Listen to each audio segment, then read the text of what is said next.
Noel, thank you for joining us on the podcast. No worries. We've really enjoyed listening to the album.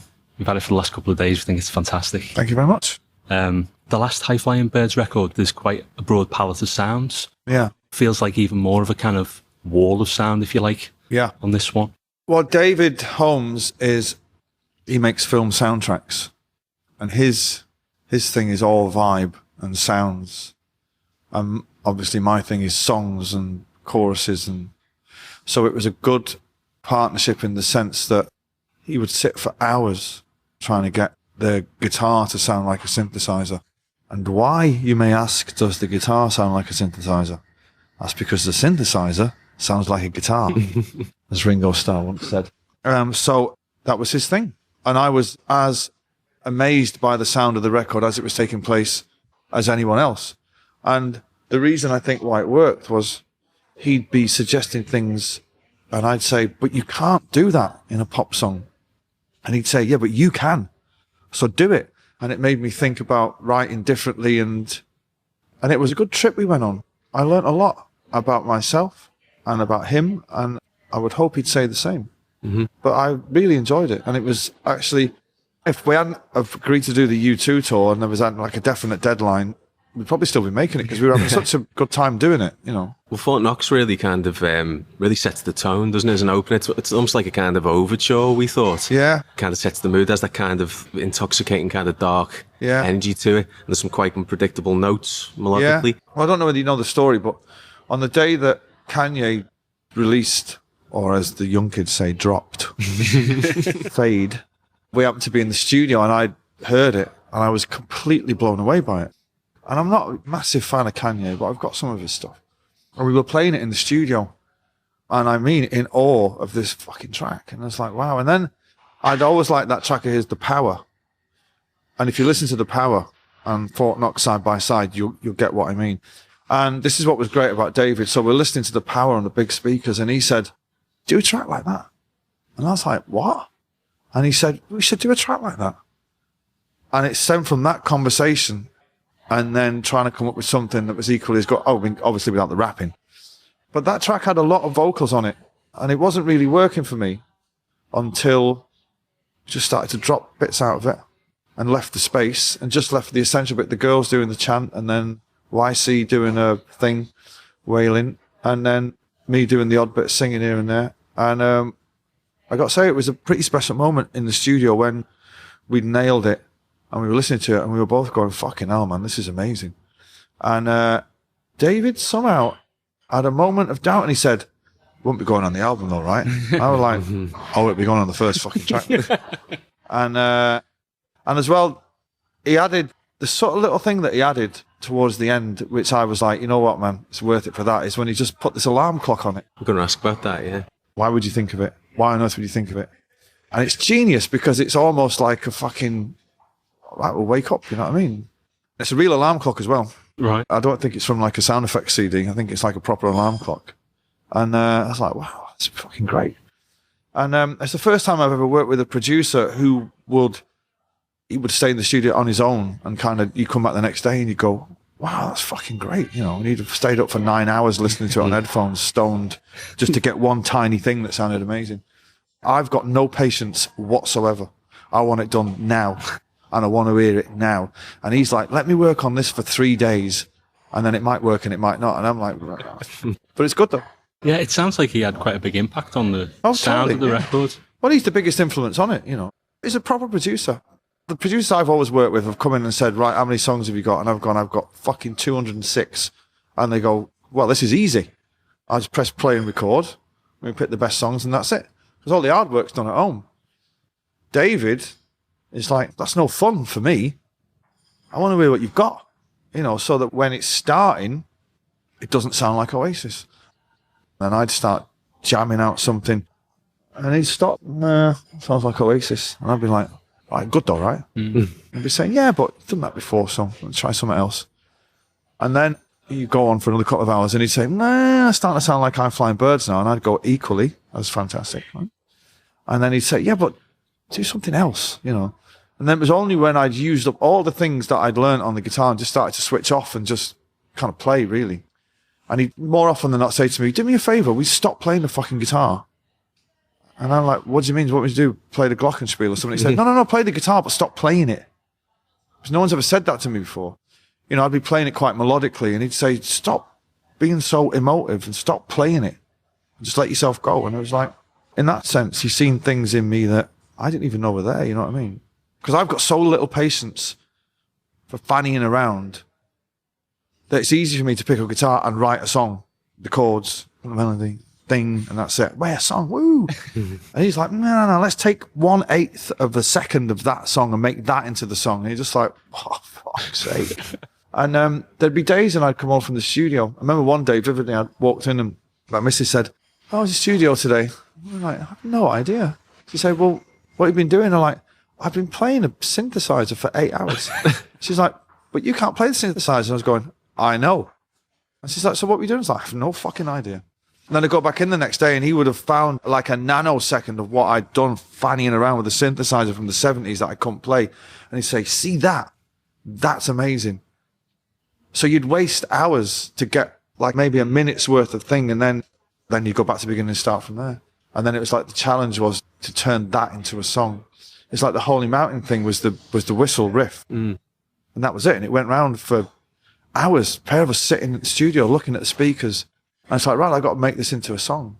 And I loved the riff, the tin whistle thing. Was that what it was, a tin whistle? I wondered if it was just human whistling. No, on my record, it's a guy playing a tin whistle. Oh, right. On the sample from the Chewing Gum Kid thing, I think it's an organ, because we had to replay the sample. But it was fucking great, and it was instantly annoying enough for it to be, right, that's going to be the first thing, because that's so annoying that it's too good. It seems like when you mentioned that David's involved with film soundtracks, there's a couple of instrumentals on the album, isn't there? You got Wednesday, part 1 and 2. Is that another part of his influence, getting you to think less in terms of vocals and... Yeah, well, he didn't give a fuck about what... I mean, he knew who I was, right? And I'd met him and all that. He didn't give a fuck about what anyone was going to think of this record. How that came about was... we were watching YouTube, right? And it was some French psychedelic fucking film from 1968. And he just went, what do you think of this? And there was like the theme tune. I couldn't even tell you what it was. And I was like, it's great. And he said, we should do something like that. So we got a little drum machine out to the thing. And then I sat with a guitar. And I said, so what do you want me to do? And he said, be French. And I was like, what does that even mean, right? And of course, I went and I became French. Well, my name is Noel, so, you know, I just got a bit of a head start. But, yeah, he didn't give a fuck about what I'd done previously. We were there to make a record. He didn't give a fuck about his name was going to be on the cover. He was just like, we're making this great record, and that's the end of it. And I was like, great, cool. Yeah, it's a very cinematic sounding album, isn't it? Yeah, that's his game. Yeah. That's what he does. You know, he works in Hollywood, and he does all these like great films, you know, and he puts together soundtrack albums and gets all these great session musicians to play the song. And that's what he brought to the table, you know. And I brought someone who writes pop songs. Yeah. And The Man Who Built the Moon is another one we wanted to mention. We love the kind of the instrumental hook, which has that kind of unusual sequence of notes, and it's kind of quite dissonant. Yeah. Were you actively kind of looking for those kind of moments? I have to be careful what I say here because it will infringe somebody's copyright. But it's very close to another thing. But that song, I wrote 8 choruses for that song. And every chorus I wrote, I thought was fucking amazing. And he was like, nah, you've done that 1,000 times. And I'm like, fuck's sake. And the one that you hear on the record was the 9th one, and he was right. The one that made it on the record was the best one. You know, I only work from midday till 6. I always have done. That's what I do. I start at 12 and I finish at 6, and it's an intense 6 hours. I eat while I'm working. And I've done that since Morning Glory. And the difference between David and other producers is every other producer at 6:05 will follow me out the studio and think, well, this is fucking great. Whereas that's when David would start. He would start working at 6. And he couldn't wait to get me out the fucking door because he'd be like, 10 to 6, I get you a cab. Because then he'd stick his headphones on with his computer, and then he'd get into what he was doing. And that's when I'd come back the next day and he'd say, I found this bit of music that you played. And I'd be like, wow, fucking hell. That's when I'd switched off, you know, and he'd say, this is going to be the song. I was thinking about Keep On Reaching as well, and how kind of uplifting that is. And it made me think of, you know, some of the songs from the past that you've done, which, like, even as far back as Live Forever, there was always that kind of message, wasn't there? Yeah. I wrote that in the back of a taxi. I did, seriously. Not that the tune came out from jamming, but the lyrics I wrote in the back of a taxi going around Regent's Park. Wow. Yeah. Have you written other songs in interesting locations? Let me see. No, some of Man and Built the Moon was written in Belfast. Holy Mountain was written... Holy Mountain I wrote walking down Baker Street. I do a lot of writing in my head, you know what I mean? I'll come up with a phrase or something. And then usually when I'm writing and it's not going anywhere, one of the good things is just go for a walk. Play the little minute instrumental thing you've got, so you've got it going round in your head, and go for a walk. And that's when you kind of...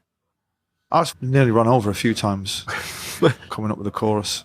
We've had a few songwriters say that, though, haven't we? Yeah. Ron Sexsmith, I think, said, you know, walking really helps. Ideas. I mean, there's a great book that I was given a few years back called The Isle of Noises. Oh, yeah, we've got Rachel's that. book, Yeah. You're in that as well. Yeah. I was fascinated when I read that book because everybody's got a different way of doing it. No two people are the same, although you end up at the same place, which is, you know, this is what's fascinating to me about music anyway, is kind of like two people can hear the same song and one can go, well, that's the biggest pile of shit I've ever fucking heard in my life. Or someone will go, what? That's the greatest song I've ever written. What are you talking about? You know what I mean? Yeah. Which is why we love music and all that. But walking helps for me. Yeah, I do a lot of writing in my head. Yeah, and you didn't sort of study songwriting or music formally, did you? But no, I don't know anybody that does. Yeah. I get asked that a lot. Do you read music? I don't know anyone that does. Yeah. And I can guarantee if you do, your fucking songs are shit. But you do have a knack for like a really nice chord change. So has that just been developed by kind of listening to records? Yeah. Initially, yeah. How I normally write songs is I'll be sat at home, the telly will be on with the sound down, I'll have an electric guitar on my lap. And to the untrained eye, I'll look like I'm watching telly while playing the guitar. But what I'm actually doing is neither. I'm neither taking any notice of what I'm playing or watching the TV. I'll be in a fucking daze just fucking around, and then you just go, oh, fucking hell, hang on a minute, what was that? You know, I don't even know what the chords are. And sometimes you'll persevere with it for, you know, days and it doesn't go anywhere. And then some days, they fall out of the sky, you know. There you are, waiting to catch it. And you've always been able to capture the essence of things that you've been inspired by as well in your music and kind of, I guess, reinterpreting new ways. Like, I was listening to Riverman yesterday, and that one, I noticed opens with something in the way she moves. Yeah, but you know, he nicked that line from somewhere else, don't you? No, that's not George. James Taylor, wasn't it? Yeah, so you do get a lot of squares going, no, it's fucking Beatles line there. And you're just like, really? Go and Google it, you penis. Yeah, but you can hear that, the essence of that in loads of the songs. Yeah, and I'm not expecting nobody to notice. You know what I mean? It's kind of like, these are my influences. Yeah. This is where it comes from. This is not art.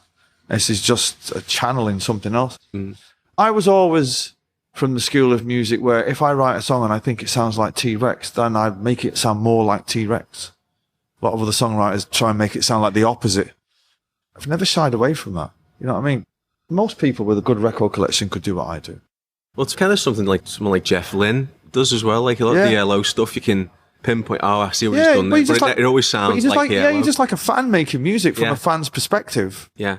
And when you get it wrong, right, you do fall completely flat on your fucking face. And nobody's fallen further flat than I have down the years. But when you get it right, it becomes something new almost. So, for instance, Cigarettes and Alcohol, right?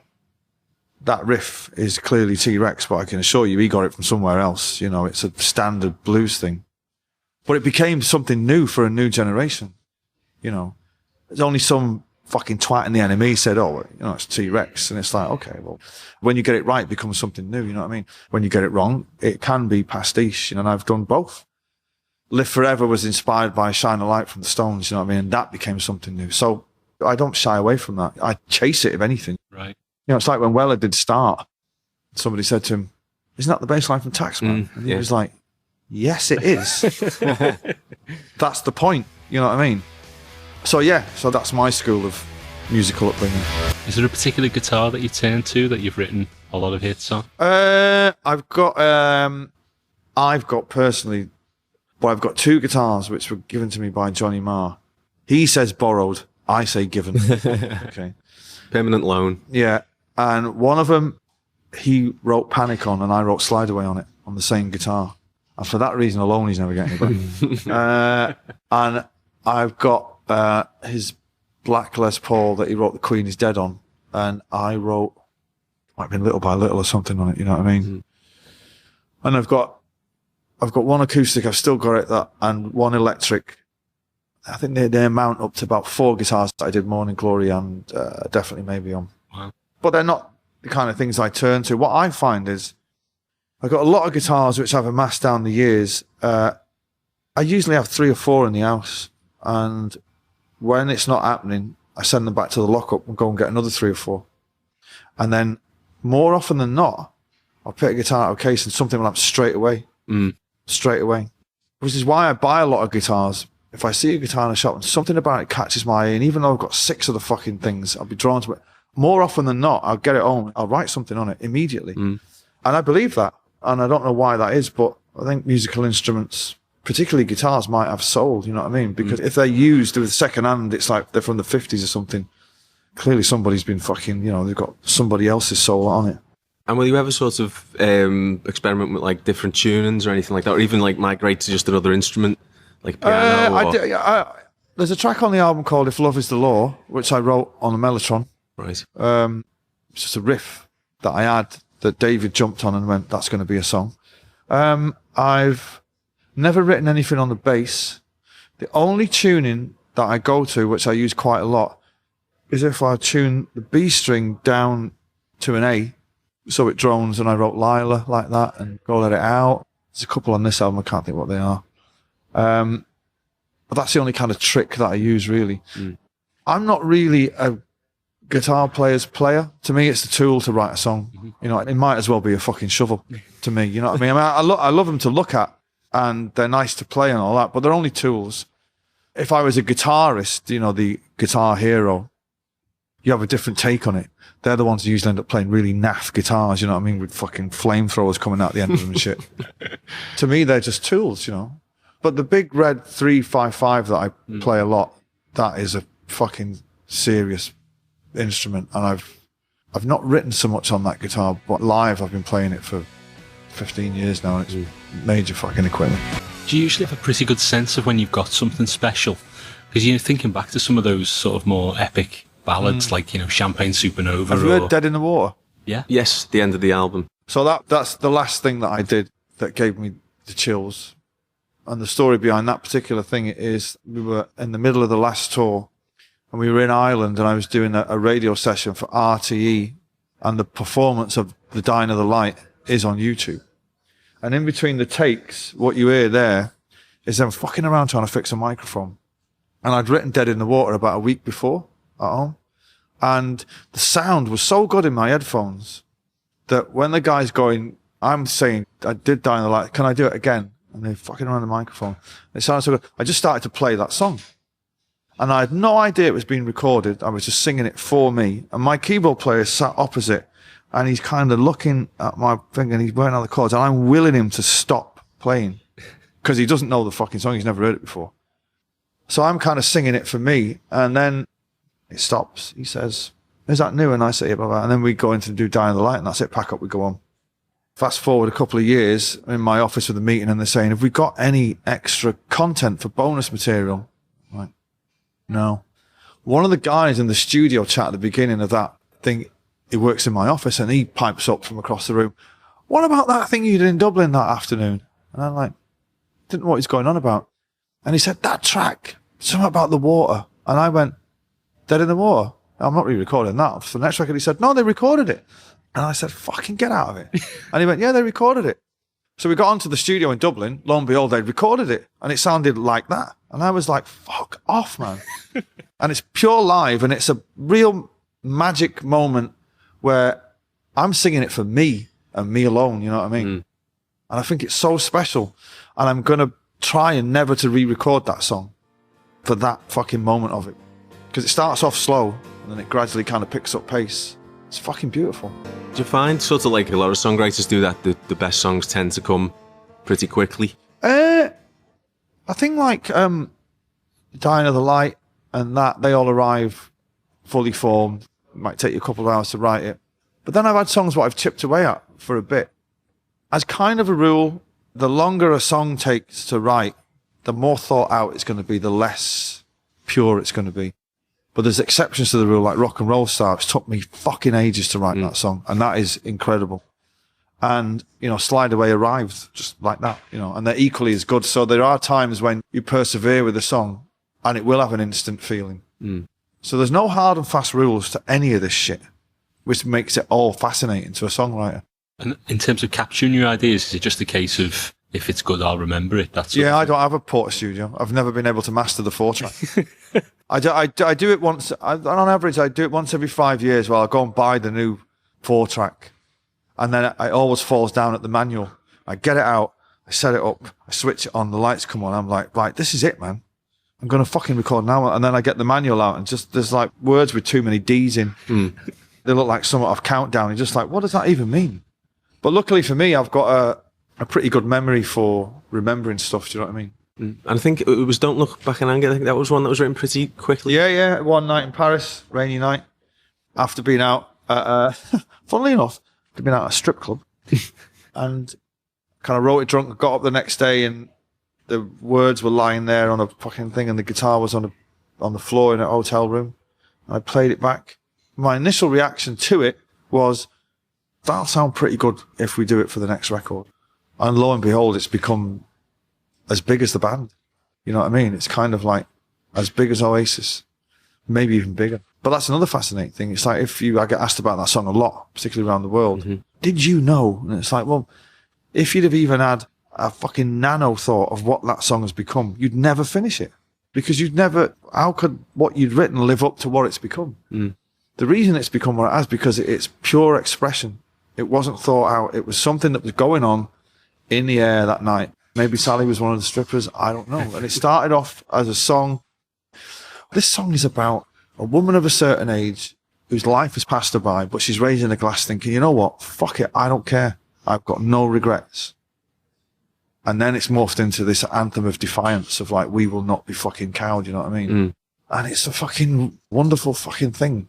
It is a wonderful thing. It's magic. It's absolute magic, that song. It's funny though, because even sort of back then, back in sort of 90, 95, 96, they'd already kind of been embraced, hadn't they, as those kind of... We used to like hang around as teenagers in bars in Liverpool and everyone was singing those songs. They were like sacred kind of... And they were like 18 months old at that point, but it felt like they'd been around. But they come from a place of truth. Now, what that truth is, everybody's got their own opinion of it. It'll mean... So you'll think back to your mates in the pub and those nights in the park or wherever, you know what I mean, or football matches. But the essence of that song is, it comes from some fucking point of truth. It has to, because... Why do so many people around the world? I'm telling you now, they fucking love that shit in North Korea. They can't even fucking speak English, right? So it kind of blows my mind. There's footage of a crowd singing it at a Chinese football match. Like 40,000, at a football match. What the fuck was going on that night? It kind of like blows me away, But yeah, so it's like, I guess when you're sitting down to noodle watching the TV, I'm thinking anything could happen here. Any fucking thing could happen. That's what's so great about songwriting. Yeah, totally.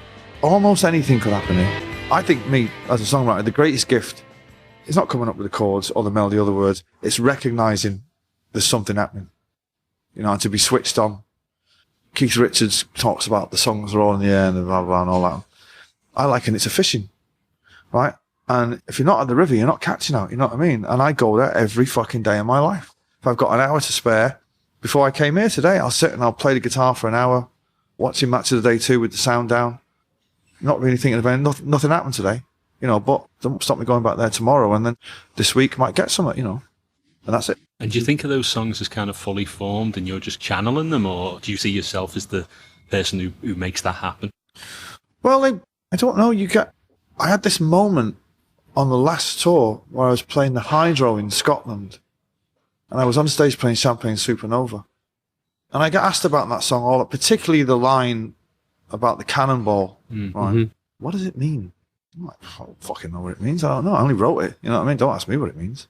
And I was playing it to a crowd full of 15-year-olds, all the guys with their tops off. And I was like, that's what it means. That's what it means. That kid there, he was barely fucking 5 when Oasis broke up and he's crying his eyes out. You know what I mean? It's like, That's what it means. If you could put that into a paragraph, you'd be a fucking genius. It just is. That's it. Nobody knows. Nobody knows. So I guess in terms of the new album then, we know you've never been one necessarily for co-writing, although I know you have done that with people like Paul Weller and stuff. I only do it if it's going to be on other people's records. Right. So does that mean that maybe in the future we'll see more kind of producer collaborations? I don't do collaborations with producers. Well, what about David Holmes? He can't play an instrument. So he's a producer. No one gets the writing credit. I write. That's it. I'm not interested in writing with anybody else unless we're going to start a new band. You know what I mean? I'm offended by singer-songwriters who, when you scratch the surface, actually don't do any fucking songwriting. I'm offended by that. As far as I can be aware, you scratch the surface of any fucking solo artist in this country, they've all got a team of songwriters behind them, apart from me, Weller, and Johnny Marr. I'm struggling to think of anybody else. Ashcroft, Arkid, all the way to fucking Ed Sheeran and any other cunt you can fucking... The little fella out of fucking One Direction. They've all got an army of songwriters behind them, you know what I mean? And that's all right, you know.